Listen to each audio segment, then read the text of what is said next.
Smith, and tonight we have Shane Carpenter on.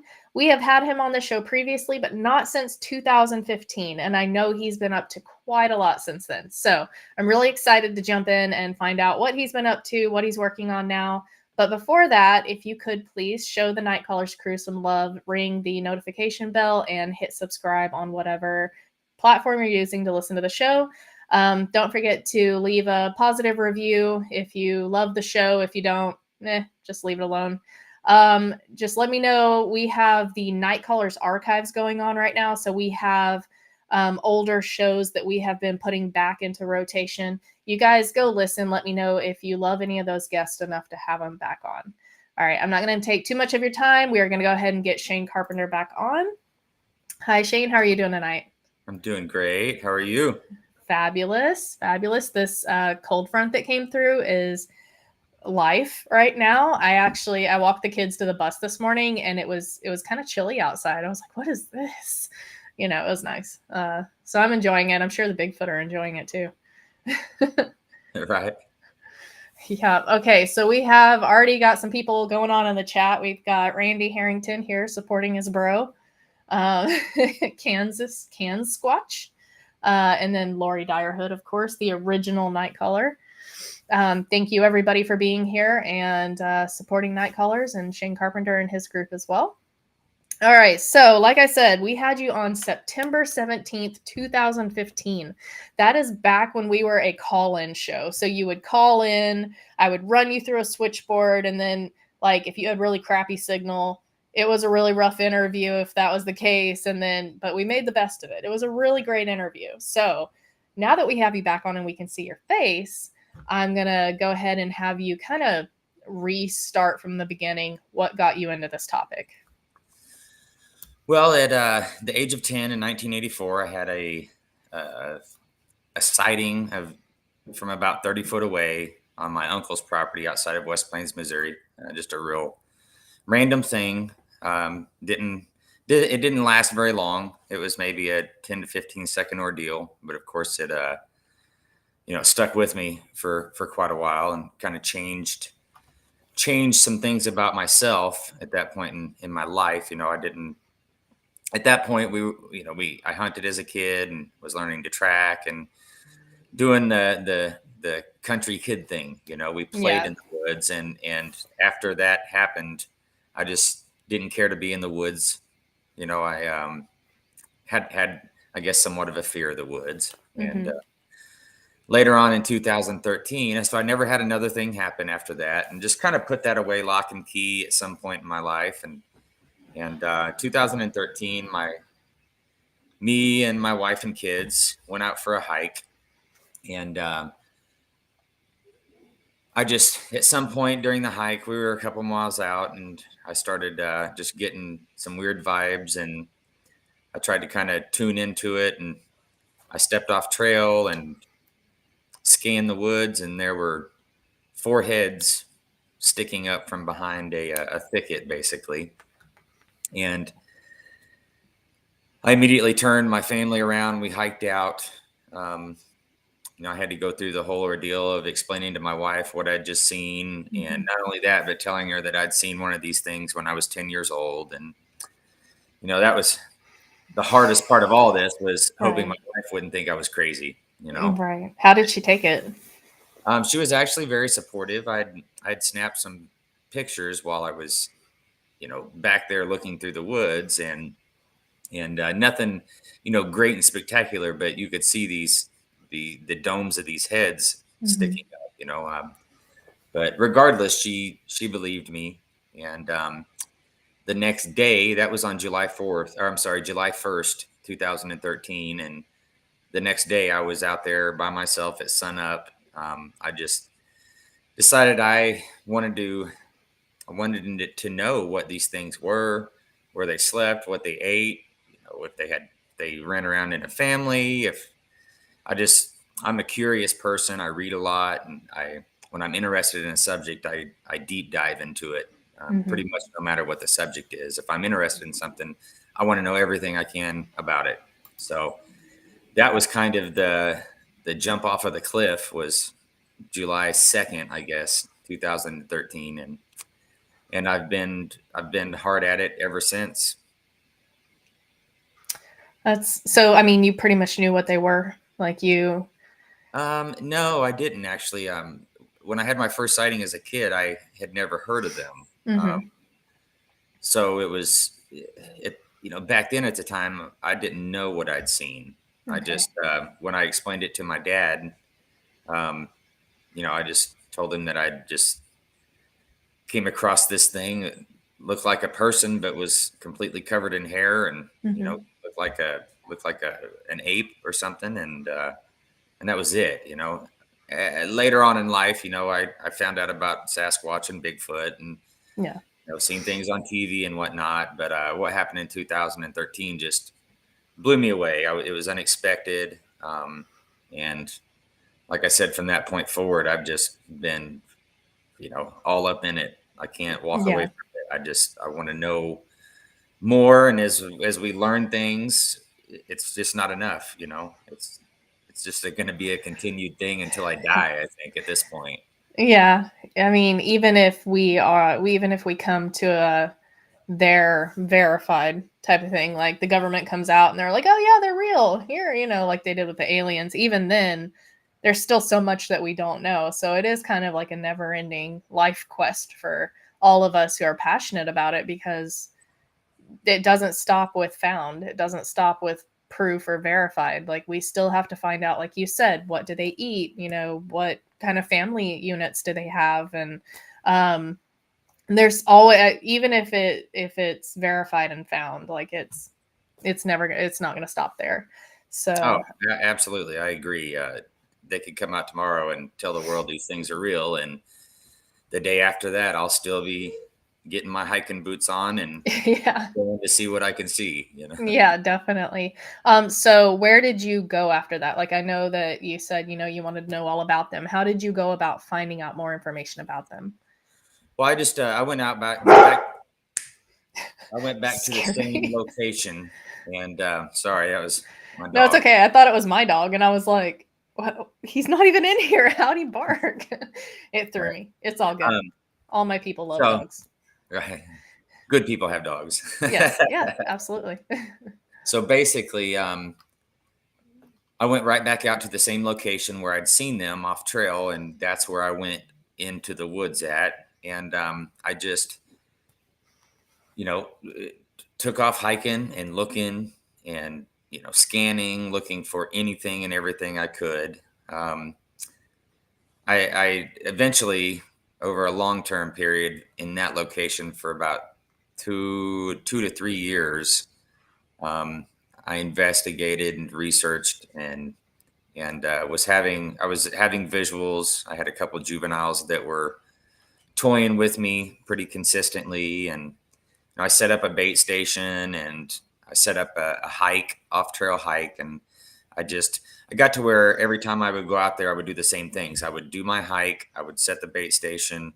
Um, I wanted to be completely predictable. That was my whole thought process. I wanted to be Hmm. predictable to them so that they would ease up in their tactics somewhat, and or maybe even set, you know, my thought was that if I was predictable, that they would use their tactics to maybe get ahead of me. Hmm.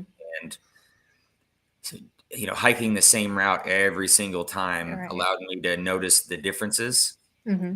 that were happening, and those things started kind of giving me ideas of where they were, different areas that they would get ahead of me, or different areas they would flank me, and which eventually led to me visually seeing them. And I actually, over the 2.5 year period or so, I saw 4 different individuals out there. A possible fifth, but it was the fifth one was from a distance, and I never was sure if it was one of the others. Hmm. So I've always just kind of held it at 4. And then eventually there was a young one that happened out, and I got to see it one time. And long story short, I got to a point. I'm an ex MMA coach. At the time, I had a fighter that was ex-military. He was a pro fighter, very, very driven, very calm and collected, in crazy moments. Mm-hmm. So I thought he would be the perfect candidate to take out and like show my friend these things so that I Right. could talk about it, because at that point I wasn't really talking about it with anybody because I didn't want to be the crazy Bigfoot guy. And I had no proof, I had no proof. I had some fuzzy pictures and stuff like that, and pictures of tracks and things like that, but I had no real proof per se. So I took him out and he got to see them, but his reaction was different than I expected. He kind of went into panic mode and had an anxiety attack, and Oh and man. so I had to hike him out. I mean, as soon as it was over with, and he wanted nothing to do with it.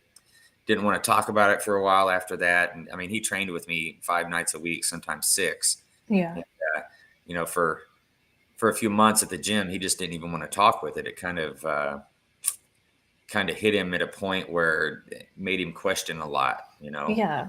Made him uncomfortable, and Mm-hmm. eventually we talked about those things, and like he'll talk about it openly now if you ask him, but he's not the guy to bring it up. Yeah.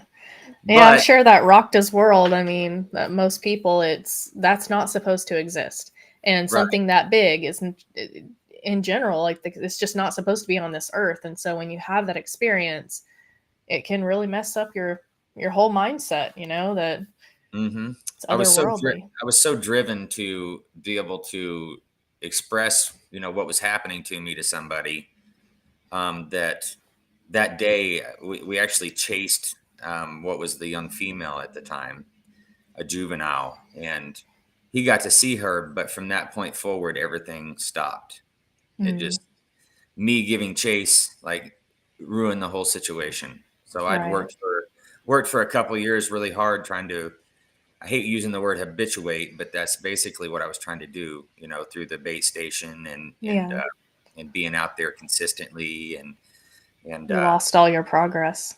yes, it just ruined it, and it hurt my whole world for a minute, because I was so obsessed at the time. But looking back on it, I think it was good to an extent that happened because it allowed me to kind of have to take a step back and Mm-hmm. kind of evaluate everything again and the time that I was spending doing it and things like that. Mm-hmm.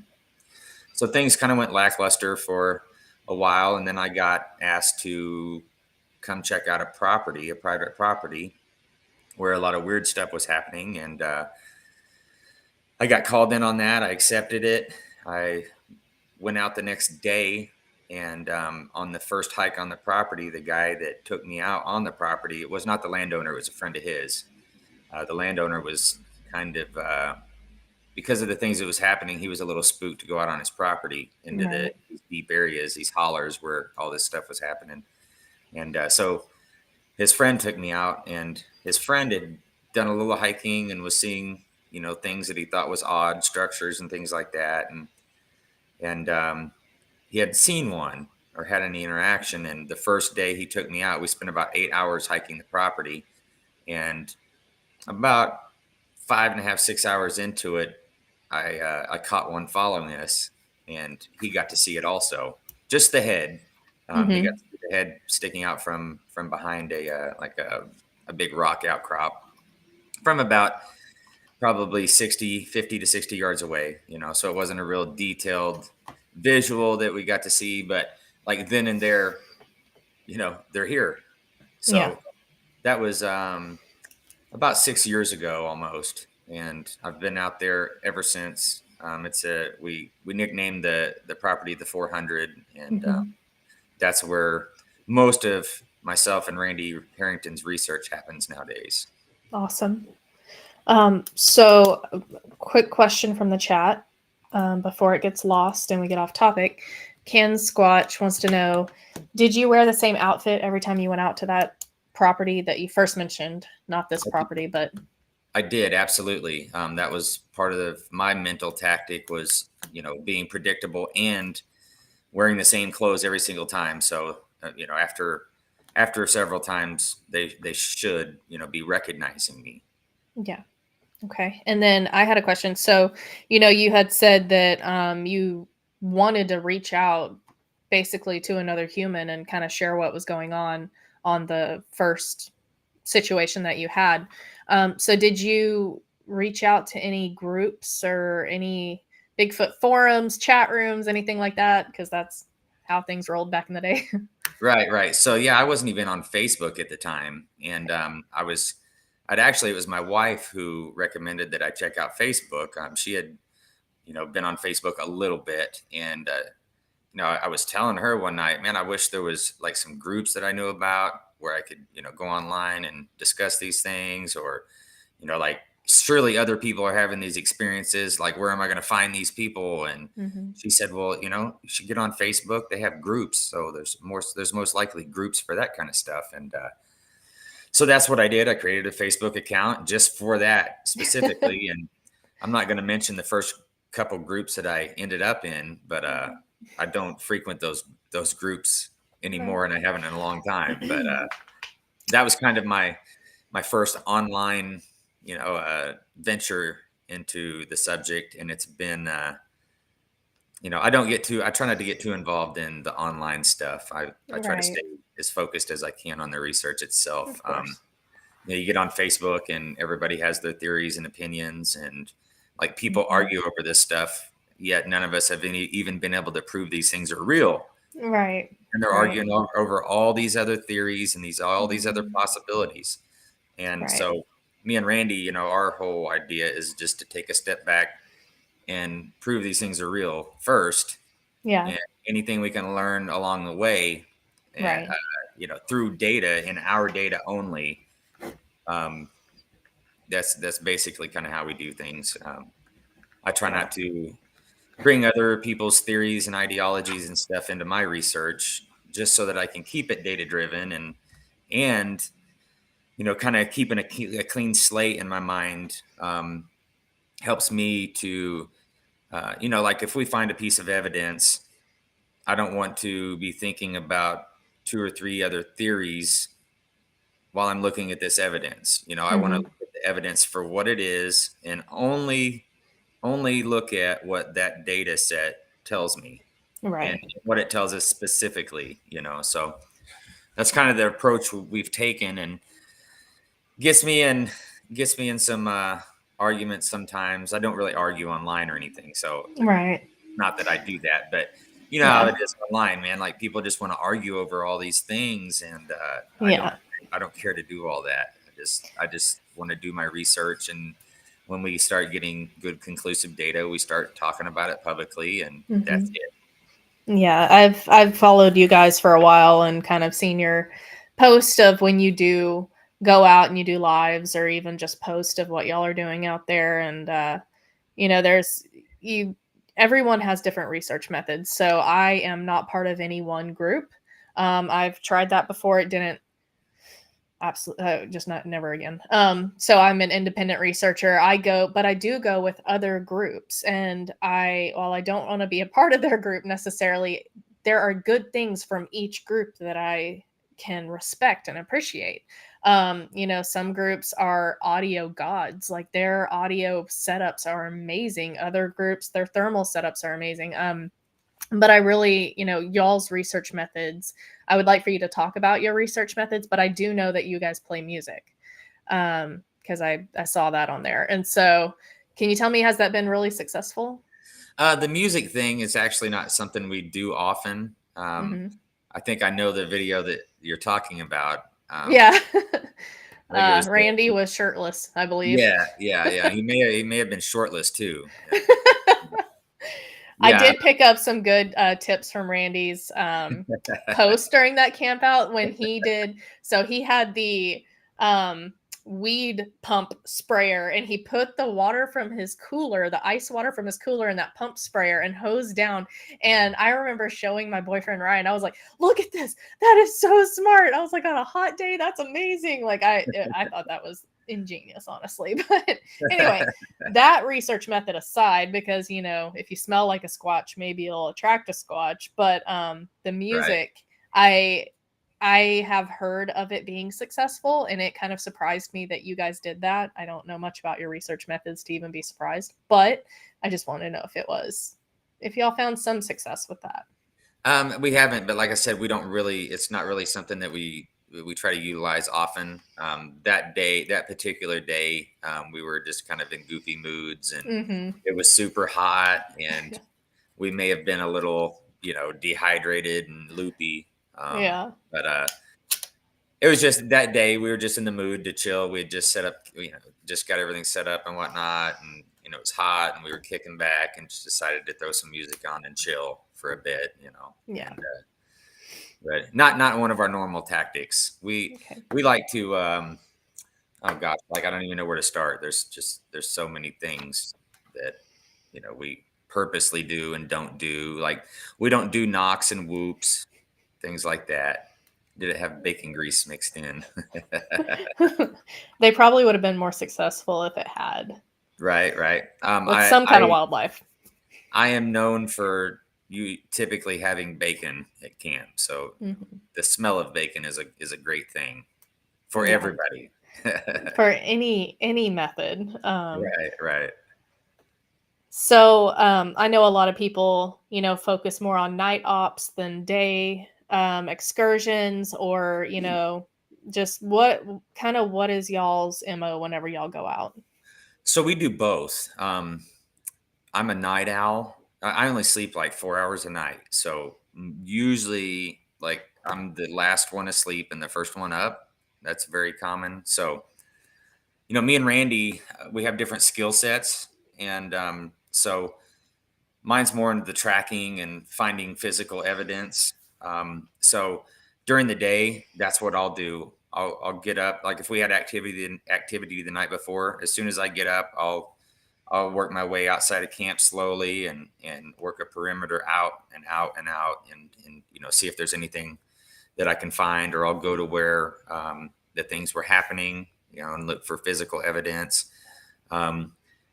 Randy is, like he's a thinker. He's obsessed with this, and he's always thinking of, new tactics, new ways to build cameras or recorders, things like that. So that's kind of where he sits with everything. And we do a ton of night stuff. It's very common for us to be out until, we may not go out and really start hitting everything until 9 or 10 o'clock or later sometimes, but we may do that if things are going good. We'll stay up and stay out until it stops, or till we just are exhausted and can't do it anymore. But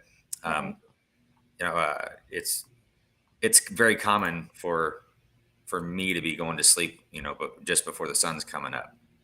So it's we do both. I mean, most of our really good, it depends on what kind of evidence you like. I love tracking and tracks and finding the physical evidence. So you have to do that during the day.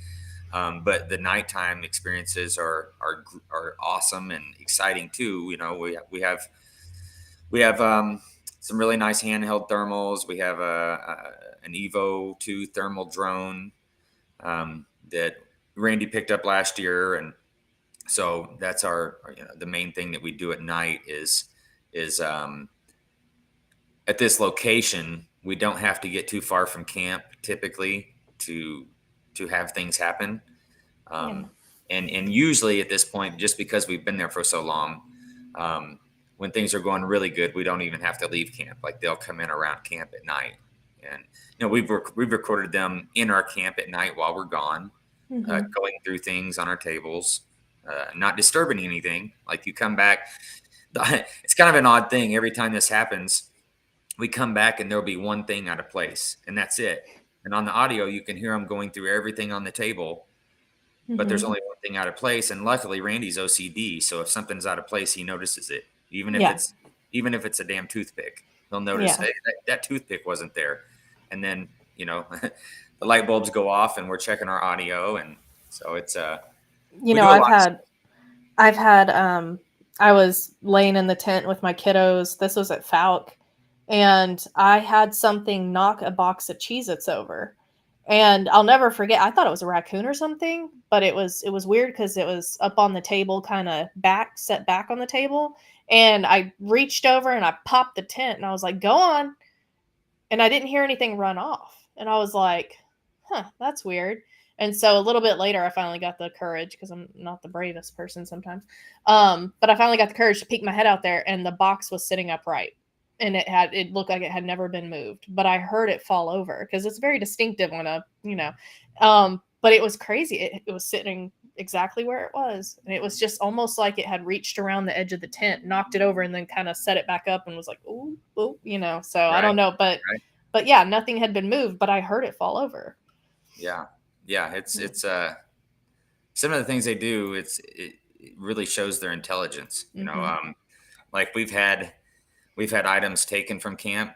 Um, you'll think it's silly, but we had monster coffees that were coming up missing, and I don't think that's silly, and because I love coffee, but oh, right. No, we had noticed that we were missing some, and it just so happened that we had been recording and had some things set up, to and hoping that they would come into camp, and we caught a bunch of audio of them coming into camp, and we figured out it was them taking the monster coffees, because the last thing that you hear on the audio before they skedaddle out of camp, as we're coming back on the side by side, was the lid to the cooler pop open and drop Mm-hmm. down. And I looked and looked and looked for those cans for Yeah. months and never found one. And out of the blue, one of the last times we were out filming with the film crew, Randy spotted one of them, and the can had been like it had been squeezed Mm-hmm. so that the top would pop instead Yeah. of opening it like a person would. Right. The can was crushed and squeezed, Right. which was interesting, I was So really hoping you would say that it had like a, like a bite mark and pop the top, like it was, shotgun in the can. right, But right, it's right. okay. That's not realistic, but it would have Would have made been for a really cool story. that's what I was going to say. It would have been a cooler story for sure. Oh, I was gonna say, they're hiding the cans where they hide their bodies, apparently, because like the evidence just disappeared. Well, Um, we know for sure that at least six of them went missing over mhm. a couple day period. So They were probably shotgunning coffee to stay up with you guys all night, because apparently, I, they're like, that Shane possibly, guy's back. I got to pull an all nighter, man. right. He brings the goods though. Yeah, bacon and coffee. I mean, I would come to a camp out with bacon and coffee as a lure. Amen. Absolutely. Amen. Um, all right, we had another question from Lori. Did you ever experience infrasound in conjunction with one of your sightings or experiences with them? I don't know, because I haven't been able to test for it. Okay. I will say that it's early on. This is why I quit like diving into the theories and wondering so Mm-hmm. much about them, is because I spent a lot of time when I could have been thinking about the basics and figuring the basics out. I spent a lot of time looking at some of these theories. The infrasound one in particular was interesting to me, Mm-hmm. because um, anybody that's heard me talk about this stuff before early on, there's a feeling or a vibe that I would get when these things were around. Um, and my dad was actually infrasound sensitive. He was part of that 2% of the population that is Mm-hmm. infrasound sensitive. There was parts of the United States he couldn't drive through, because it would almost drive him crazy. Hmm. The vibration and the low frequencies he could hear in his head. But Yeah. when I heard about the infrasound theory, I thought maybe that's how I'm picking up, or getting this. Maybe that's why I'm getting these vibes. If my dad was, maybe I am, just not to the extent that he was. Mm-hmm. So I kind of dove into it. I've actually I came up with a way to not only know when the infrasound is happening, but to also record it. And I'm an ex-musician, so I kind of I understand audio and sound. So the I've got a way that we could, if we could know it's happening and we can capture it, I could take it to the studio, I could locate it, and we could up pitch it and actually hear what's going on there. But Mm-hmm. first, we have to know it's happening, right?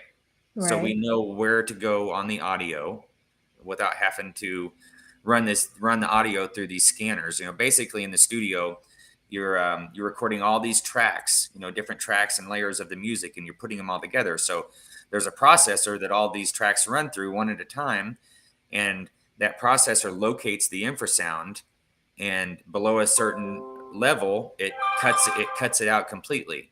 Mm-hmm. If not, then when you put all those tracks together, that infrasound will conglomerate together, and it'll start creating like vibrations and stuff in the Mm-hmm. speakers. So there's already a way to locate it and capture it. And nowadays, just with technology and stuff, you can up pitch things without Mm-hmm. changing the speed. So if you can know what's happening and locate it and record it, then we could literally take it to the studio, up pitch it, and listen to it. But the equipment that would have to be built to know it's happening, to let you know it's happening in real time in the moment, and then you would also have to have a recorder that will record below our hearing levels. So Right. that's kind of because you have people like me, myself, my mom, and one of my fellow researchers were very sensitive to it. And it happens more often than not when we go out. So you have a human barometer that can identify when it's happening for you, but Mhm. the recorder aspect, I chatted with Doug Highcheck about it, and he said that recorders nowadays, they naturally filter that out and don't pick it up. Right, Sound waves right. that low. Yeah. So, But you would just have to have somebody build it and program mhm. the system to be able to capture those Or frequencies. find one of the older recorders before they started Right, advancing technology past picking that up. Like right. the old school Olympus recorders. Yep, yep. Um, I talked to someone after I talked to Doug Highcheck. I talked to someone else about it, and they said that that recorder that used to be $35 for that Olympus recorder that could pick that up back in the day, those are like $300 now. They're kind Yeah, of and so anyway, but you have, some human barometers that can tell you it's happening right now. So, right, right. uh, but I would love to catch that, like be able to tell you, even if I could record it, if I had the right stuff and then send it to you, even, or if someone else could record it and send it to you and have you isolate that, that would, infrasound's one of the things that I personally am very, very interested in because it happens to me so often and it's such a range of side effects from it for me. And so I would be very interested in isolating that and finding out kind of what's going on the other end, or if it's a growl, if it's just what it is over there. So, Right. And it's also possible. I've looked into it and talked to a couple people. It's possible to um, create a little piece of equipment that will register infrasound and light up when it's mhm, being hit with infrasound. So like it's possible for those that don't feel it or what have you. mhm, It's possible to make a piece of equipment that can detect it. There are some out there, but they're super expensive and they're large. So you would have to spend some mhm, money to scale it down and whatnot. So yeah, yeah, I've looked into that actually. I've looked into those types of research mhm, for the for that reason. So yeah. Well, that is, that would also be interesting on that scale of I'm feeling it and I want to see if that thing lights up and verifies that I'm feeling it. It's kind of right, like a paranormal investigator. They have little, gadgets that they use to verify that, you know, they're feeling they have scientific verification of what they're feeling. I would love to have that. Absolutely love to have that because there are so many people that don't believe in infrasound or challenge it, which is fine. Absolutely challenge, ask questions, be skeptical 1000%. But I can tell you that that may not be infrasound what is happening to me and mine, but something is happening when we are having Bigfoot activity, and so it's kind of I would love to know if that's what it is, and verify that even just for myself, but also scientifically. well, one of the things that I've noticed over time in the 400, like it's a longer conversation, but 4 different times out in the 400, we've had one pinned in position, and I've been able to walk out to them and get within 8-10 foot, Mhm. and I haven't had anything like that happen during those. while those things are going on, while we're doing things like that. Like when I first came out into the 400, I was still getting those vibes at times. Mm-hmm. As I've been out there over time, I don't know why, I don't know the rhyme or reason, but I'm not getting those like physical vibes anymore. I think if you think about it, your first thought is maybe it's a prey, like a hunter prey situation where they want to, because I've had it where I've been very lethargic. Like I will be absolutely freaking terrified one minute and the next I'm lethargic, melting into my seat. But I think it's a deterrent. They want you to leave. And I think maybe they've done it to you so much that they're just like, all right, this guy's not going. So we're just not going to do that anymore. Like it's possible, and if they are using it, they just may not be using it on me anymore because they're okay with me, being or yeah, you're immune now. They're like, it's not worth it. there. You'd think they'd throw rocks. If they really wanted you to leave, they would get you to leave. But maybe it's just a passive deterrent. Well, I've had rocks thrown around me many times. I have video of me having baseball-sized rocks launched around me, and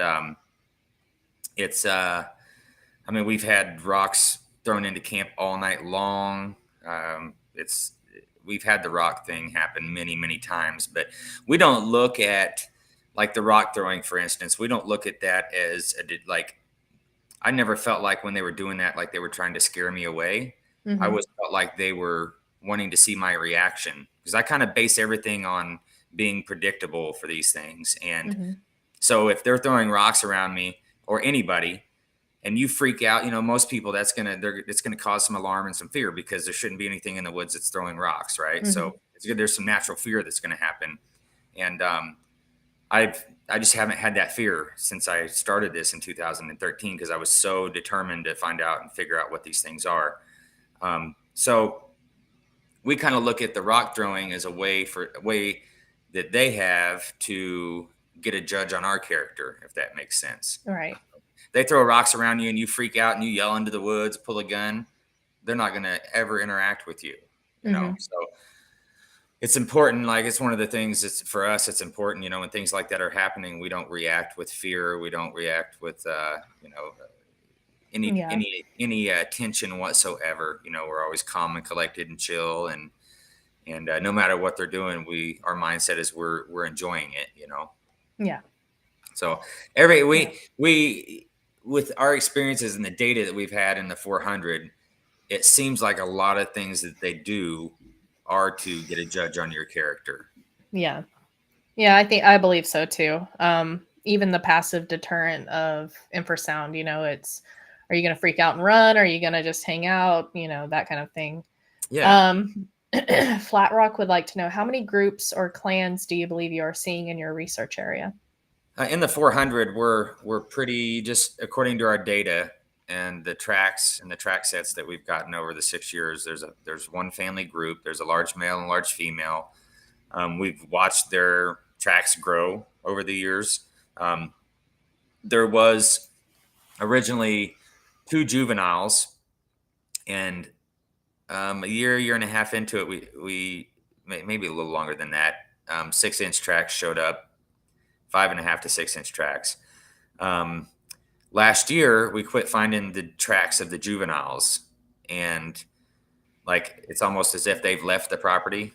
We just don't find their tracks anymore, and that sucks for us because those were the 2 that were interacting with us consistently, and I was casting their tracks year to year. So we're like, I've got their tracks, and we're able to show like the growth rate. We're able to show like the morphology changes in the foot as the foot grows and how it's starting to flatten out and widen out. The differences between the male and the female feet while they're juveniles. Their feet look a lot different when they're juveniles. Yeah. They look more human, and you don't see as much of the mid-tarsal break. I don't like using the word joint because it's not really a joint. Right. So we're seeing the anterior longitudinal arch, which common knowledge and, as far as the academics that are into the feet and the stride and, those characteristics, it's thus far it's been kind of the norm for everybody to think that these things don't have the anterior longitudinal arch, but we're seeing that in the juvenile tracks. And a lot of people may not want to hear that, but it is what it is. That's what our tracks show. So, Or do you find that the female tracks are longer and thinner than the males? yes, absolutely. Okay. That's what I found in Arkansas. One of the best tracks I've ever found. It was long and thin like that, and I sent it to a local, and he said that was a female. I can actually show you a brother and sister, male and female, and the male is younger. Mm-hmm. And here, I'll grab them real quick. They're right behind. Yeah, of course.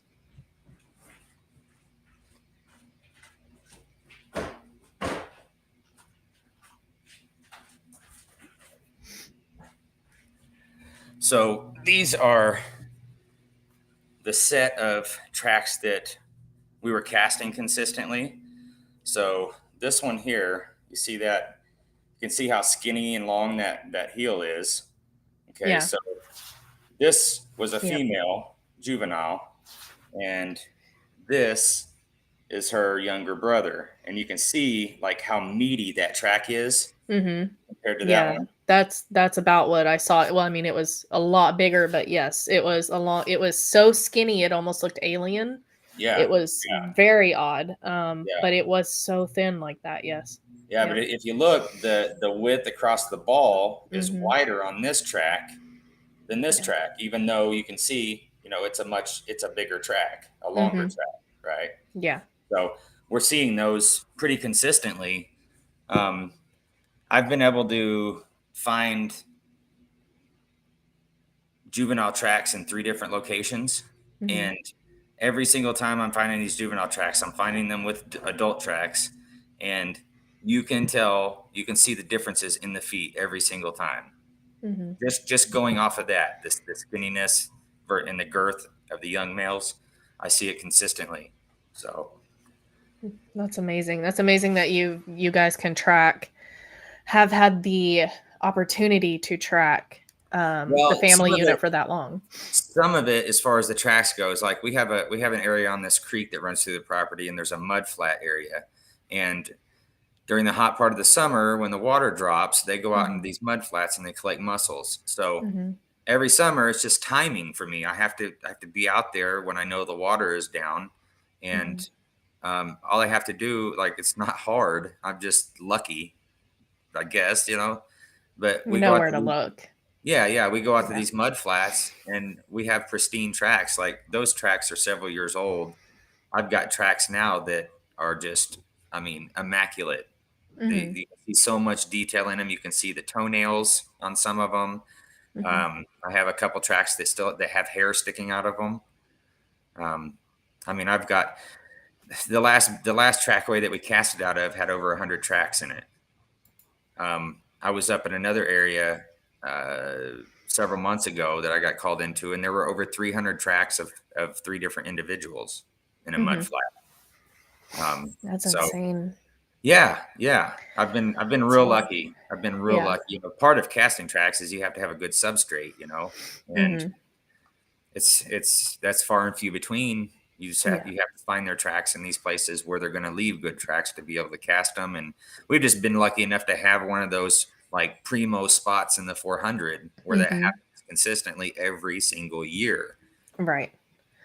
Well, it's kind of a protected, research-wise, it's a protected area. I'm assuming there's not a lot of people that go in there, and no, and there's lots of big guns protecting it. Yeah, that too.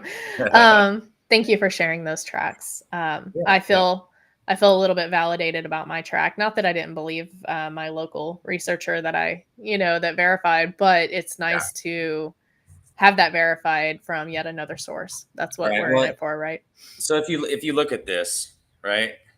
So this is where the interior arch would be. You can see it there. It's not real predominant, but when you look at this male's foot, let me show it like this. Yeah. You can see the arch. That is a hard arch. And like what we're seeing in some of these tracks also is that, our tracks don't show and say that they have a mid-tarsal joint. What our tracks show is that they have a flexible foot. Now, whether that involves a mid-tarsal break, I don't know. I can't say.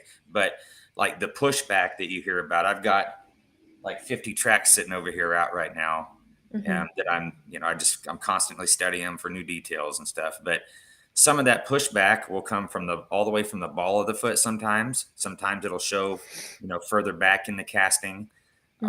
It varies. It varies on the foot, how they're pushing off the substrate. Like there's so many things that can affect the track that's left. That, it's difficult to pinpoint exactly what's going on. Of course, I'm not a professional, but I've been working over some time with a biologist out of Texas named John Morley, who is speaking at the Ozark Mountain Bigfoot Conference this year. And he's actually written a paper on this particular subject of these things and whether or not they have arches. And he's used some of our tracks to help with this paper that he's written. So awesome. We're excited to, have him involved and be involved with him on that side of things. Absolutely. That's pretty amazing. Speaking of which, do you want to tell us about that conference? I know that we have, I still have like a million questions I could cover, so we may have to have you back for part 2 again. Yeah, but I did, because I want to get you off here pretty quick tonight. So what do you have coming up? Conferences, any presentations, anything like that? Yeah, so September 16th is the second annual Ozark Mountain Bigfoot Conference. Myself and Randy have been helping out. Mary Zeivel is her name, who is having the conference. She went out on a limb last year and decided to try to have one, and it was successful. We were speakers last year.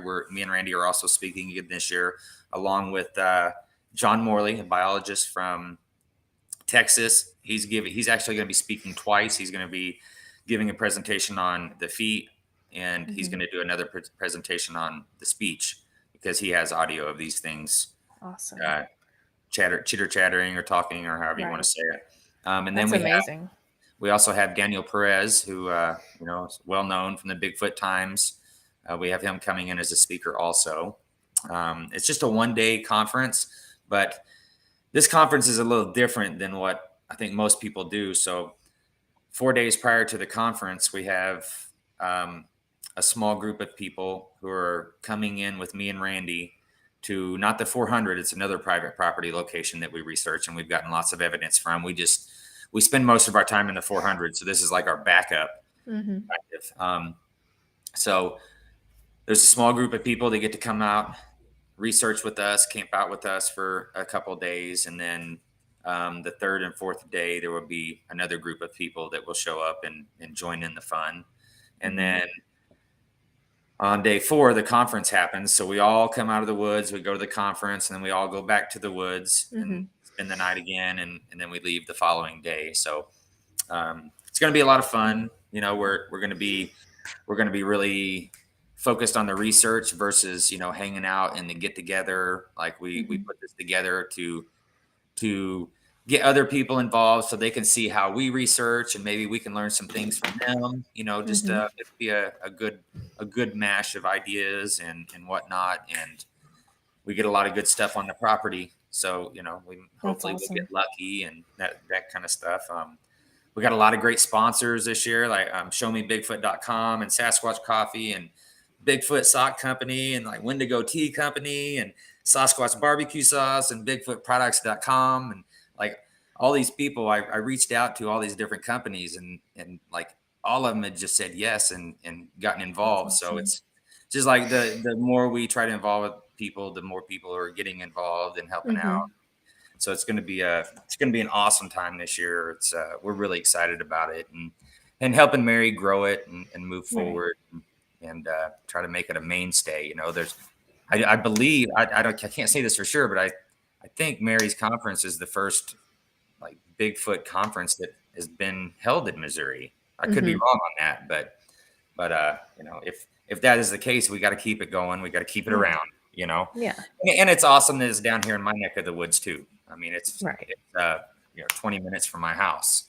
So, Yeah, that makes it handy. oh yeah, I know yeah. Missouri's kind of next door to me, so that might actually be one that I can make. So that's exciting. Awesome, awesome. I'm not the speaker type. I've been asked to speak at other conferences, and I've never bitten and done it. And um, of course, I'm going to do this one, because Hmm. all of our research is here in the Ozarks, and so it just would feel I'd feel like an a-hole if I didn't do this one, for Right. sure. But it's just kind of not my thing. I'd rather spend that time in the woods Yeah. researching and deep diving into the data that we have versus standing up and telling everybody about it. I like Yeah. that's what we're doing here. I'm more comfortable doing it like this versus live in front of people. Yeah, no, I get it completely. I don't go to a lot of conferences. If I do, it's usually to support my people, support the conference, the person putting on the conference, or one of the presenters, or if I'm presenting.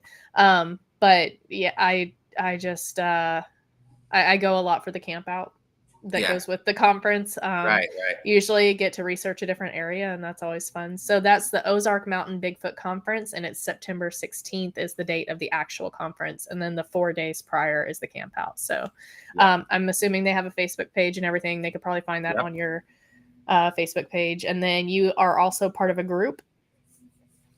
Yeah, Ozark Mountain Sasquatch. Yeah, It's basically me and Randy. yeah.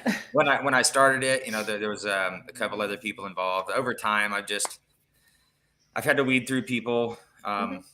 And not saying anything bad about the other researchers that I've worked with in the past or anything, but it just didn't.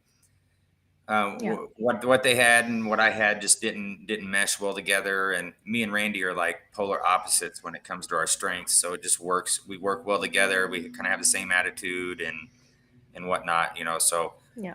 eventually I just narrowed everything down to me and Randy. And we do have other people involved, like Dan Nedrolo is part of our team.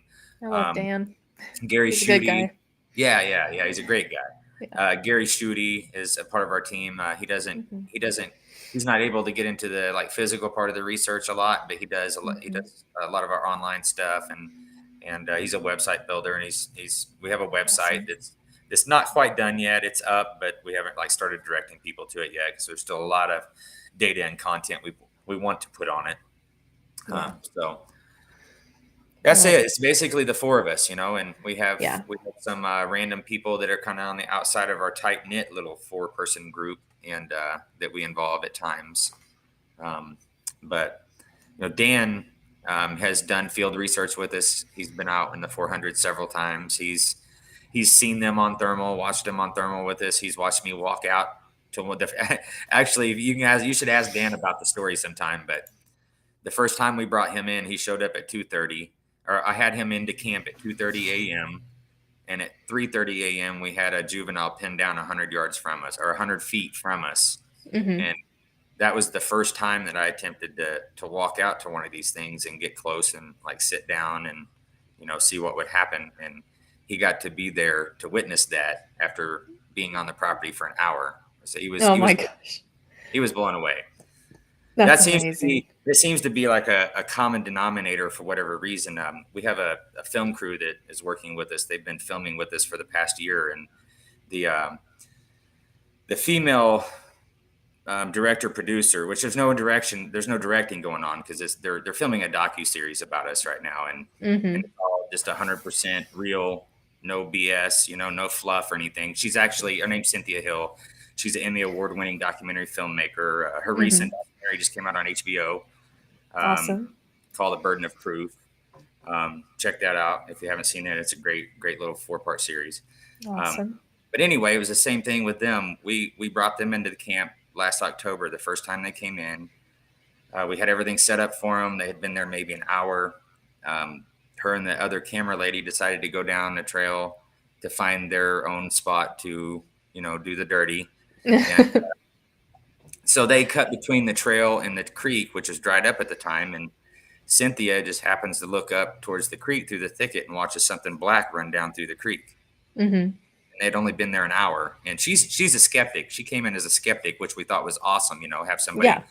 filming with us that's a skeptic that we can hopefully in the end she won't be a skeptic. That's one of our Right. goals, of course. But we told her when all this came about, she was like, I'm going to come down. I want to film, blah, blah, blah. If nothing happens, this was her, if nothing happens, it's I just really want it to be about you and Randy and why you're so ate up with this. And we said, that's fine. But what's going to happen is you're going to come down here. You're going to see the things we're seeing. You're going to experience and hear all these things that are happening. Mm-hmm. And you're going to have to be on camera too, because, you're a witness and you're also experiencing these things. And so basically, she had to be the first person on camera, which was kind of cool. That's amazing. That's amazing to kind of have that happen. I'm not gonna lie, I'm very jealous right now of Dan and of her. To just show up and just be like, oh, hey, here's Bigfoot. And it's like, I've been doing this for 20 years and I haven't had a sighting yet. So I'm very supportive of them, but I'm also a little bit green right now. But I think that's amazing. Things in the 400 it's just a different place. That I don't know why things happen like they do out there for sure. Mm-hmm. But we've been really lucky to be in this situation, one, and mm-hmm. We've been really lucky to be able to bring other people into the situation. You know how it is. A lot of times when you bring somebody else in, things kind of shut down. Yes.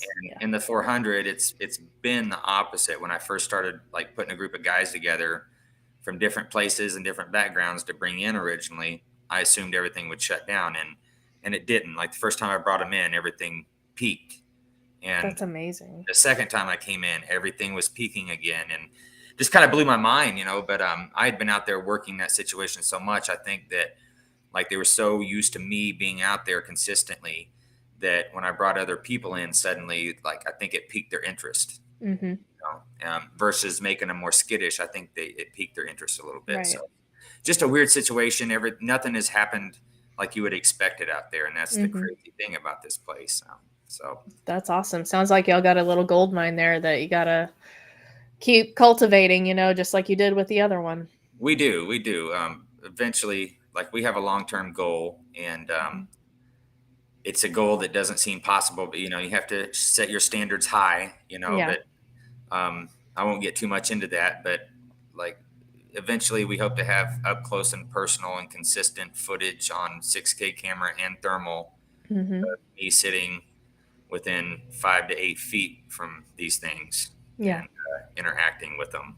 And I think that's a great goal. I think that's, that's on up there. But it sounds like you have a good shot at down the line a few years, maybe having that happen. Well, I'll just say that 4 times in the 400, I've been within 8 to 10 foot, and I've also I'm getting bored just seeing Shane. Exactly, that's what I was gonna say, but I didn't want to talk crap on myself. Thank you for that, Cans. I appreciate that. That's funny. It's the goal seems kind of outlandish, but the crazy thing about it is it's like once you're out there and you see the things that we've been able to do in person, that goal doesn't seem so damn crazy. Yeah. If I would have thought that we would be doing some of the things that we've done out there 6 years ago, mm-hmm. I mean, like I would have laughed at myself.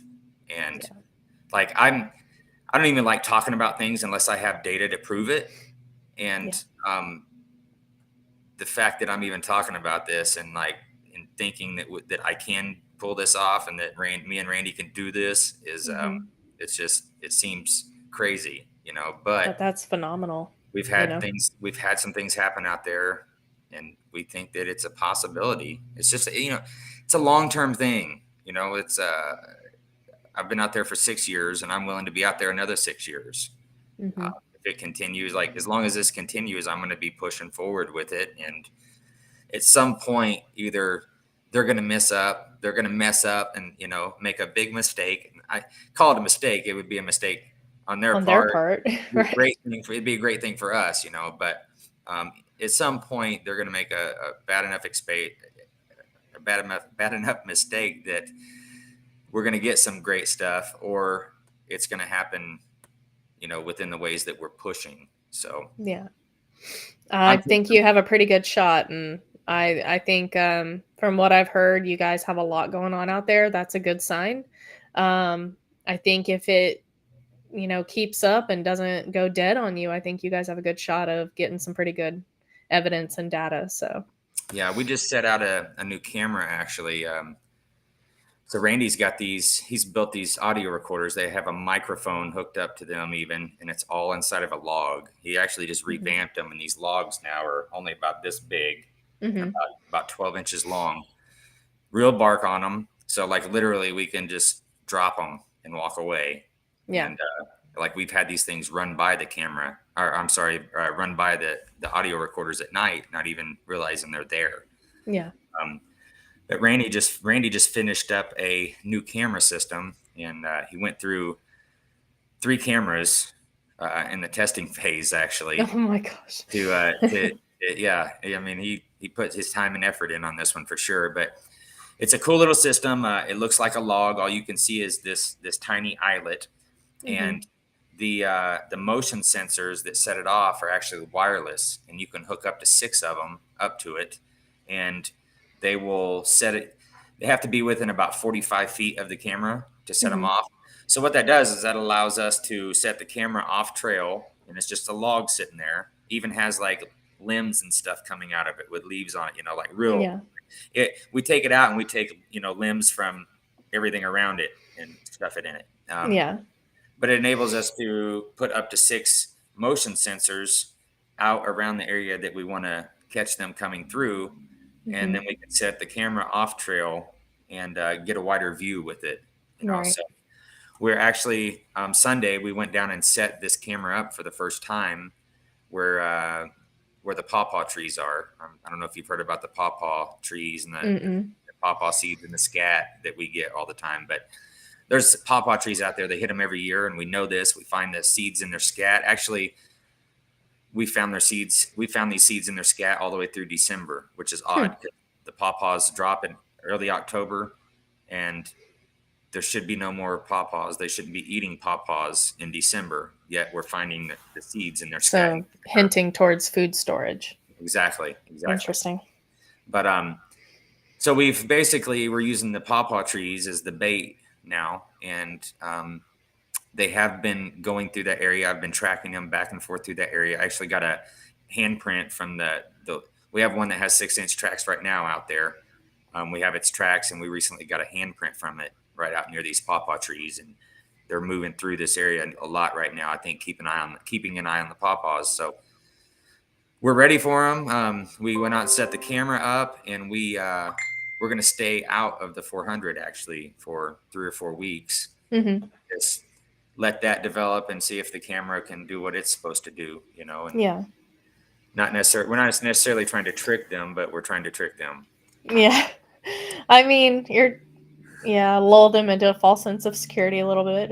It's fine. Right. They don't seem to be too perturbed by that, actually. Others would probably not go near that area or any area you guys have been, but these don't seem to really care. Right. Yeah, it's an interesting thing. We're hoping that they love these pawpaws so much that they're gonna pay less attention to their environment, when they come into that area. Yeah. It seems as though they're keeping an eye on them. So if they are, they're going to be looking up a lot, and hopefully, that allows us to put everything not up. Yeah. Right? Unlike humans, Bigfoot actually do look up. Humans, we have a bad habit of never looking up, which is, these things, the young ones do climb in trees a lot. I'll just say that. I've seen it. I've personally seen it. Yeah, I've heard a lot of experiences involving that. I've had my own experiences involving that, and had some weird stuff going on thermal up in the trees, and witnessed what I thought were juveniles in the trees. So can confirm, kind of, awesome, as much as we can. Anyway, all right, Shane, thank you so much for coming on tonight. Again, I want to have you back on. I was thinking maybe after the conference, and that way you can tell us how that went. Yeah, absolutely. And maybe on the next one, I'll shoot you some video and some things like that, some thermal videos and stuff, and we can have something to look at and discuss. Yeah, sounds great. Sounds great. Thank you so much for coming on again. I wish you Absolutely. guys so much luck. I think you guys have an amazing area. It's a little gold mine. I think y'all are going to do great with what you got going on. You seem to have the right mindset and everything about it. So that's half the battle. Yeah. Right, right. Yeah. Yeah. All right. Well, thank you so much. Thanks for having me. I appreciate it. No problem. Good night. Bye. All right. Thank you guys for tuning in tonight. Thank you all for supporting Shane and Randy in the chat and through your likes and subscribes, comments, everything. Be sure to go check out the conference if you're in the area. I think it sounds like it's going to be a great conference. And don't forget to like and subscribe on whatever platform you're using to watch this show. Leave a comment, and if you really enjoyed the show, go leave a positive review because they kind of make my day. Thank you guys. I hope everybody is staying safe, being kind, and